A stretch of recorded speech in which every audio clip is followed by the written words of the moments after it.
Right. How did you sleep last night? Comfortable? Well, you might not sleep as well tonight when you hear this. The UK is dealing with more bed bugs than ever before. It's boom time for the bed bugs. I did tell you, didn't I? Boom time for bed bugs because of the hot weather.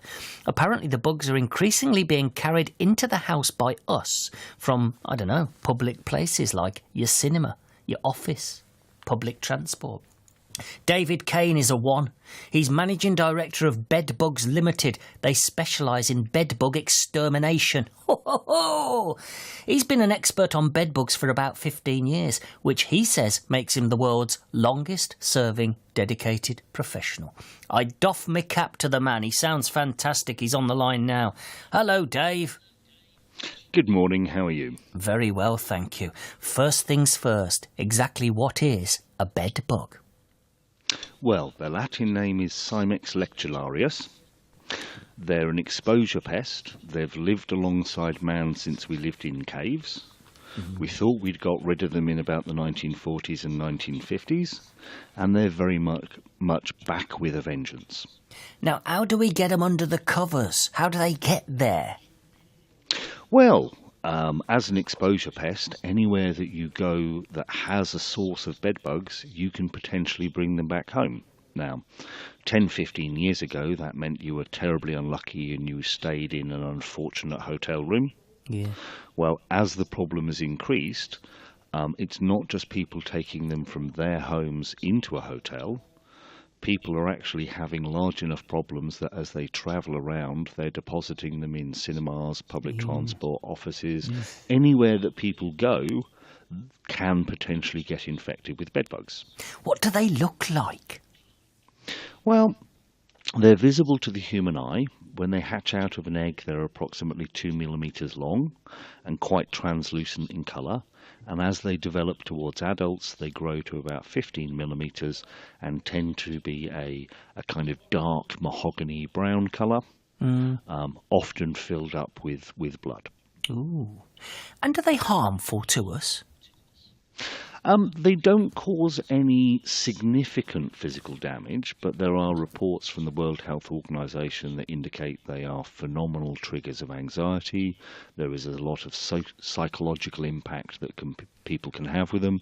And your home is kind of your safe space. Your bed is your safe sanctum within the home. So you feel it's been invaded by something that's feeding off you, and the word lousy comes from lyce, or being fed upon by insects. Yes. And the weather then, if I've got this right, David, the weather has created the perfect storm scenario, so there are more and more bed bugs around at the moment, yes? Absolutely. The period of time it takes for a bed bug to hatch out of its egg is generally 14 plus days based on normal temperatures. The elevated temperatures we've had in the heat wave has reduced the life cycle of so many insects, in particular bedbugs, down to about 7 days. So as well as having the normal level of bedbugs that are being deposited in public spaces, we're now having a kind of wave of them arrive as a result of the heat. And that's why we're trying to educate people, encourage them to check and monitor their own beds, and basically start getting ahead of the problem so it doesn't get introduced to others. Yeah. How do we get rid of them? Do we call you in with your extermination expertise? Well, if you catch a problem quickly and early, someone who does their research, understands, can get rid of it quite simply. But if you find yourself lifting your mattress and encountering thousands of insects, then at that stage, just stop, don't panic, don't start throwing things out, don't use aerosols, don't use foggers and smoke bombs. Call in the best, most experienced professional help you can get, and follow their advice. Well, you're the best in the business. You're the world's longest-serving dedicated professional. You love a bed bug, don't you, you?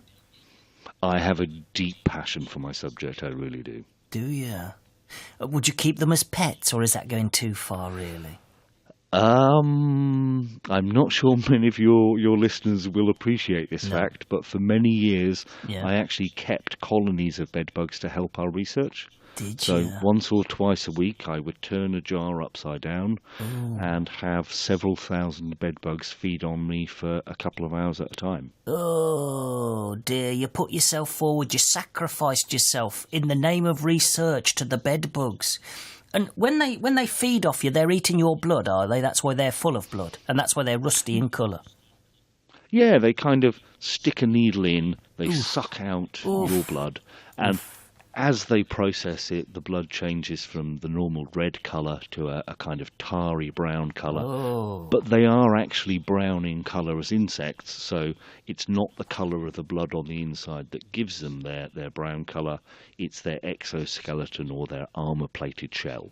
I bet you've seen some sights in your time. What do you do if it's really bad? What do you use to get rid of them?